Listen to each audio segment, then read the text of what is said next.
Family, the mistakes that we make in relationships and marriages, it's very common for couples to have disagreements, arguments, separations, split ups, all that stuff. That's cool. But what tends to happen is that we latch on to something else to make us feel better, to pass the time. And at the end of the day, you're not the one that's hurt. It's the person that you've latched onto.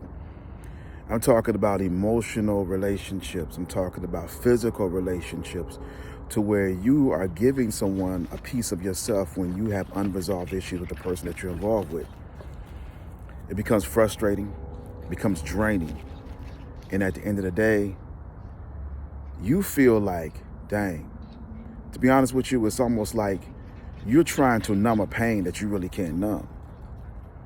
And you know that you all are still going to be together, even through everything that you have been through.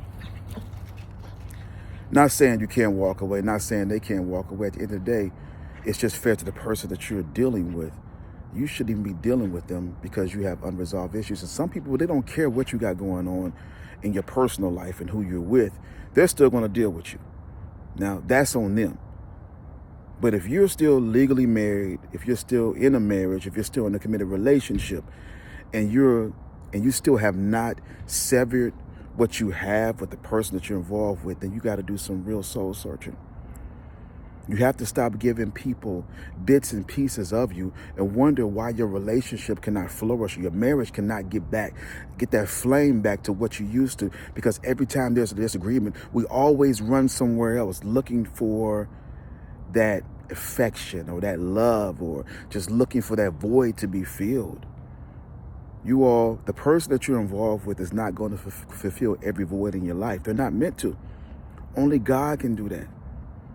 There is only a point, and there's only a certain piece of that person plays in your life. God only plays that part. Once you understand this, you'll stop trying to have them replace what God can only replace. They can love you correctly and you still be unhappy. They can be faithful, loyal, and committed. You can go through their phone and you can look at everything and you're like, my goodness, I really have a great person.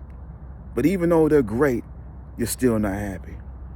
The happiness only comes from the peace that you have in God. I just wanted to throw that out there in the middle of this video. But along with it, make sure and be honest with yourself. Stop playing with people's emotions.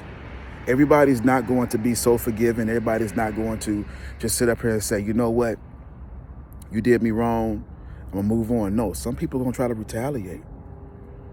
And if you love the person like you really say you do, then you will not put yourself in that position, and you will not put them in a position to where they have to question exactly who you are in their life. Every time you turn around, you're always stepping outside the relationship. You're always sidetracking. You're always doing things that make them not trust you.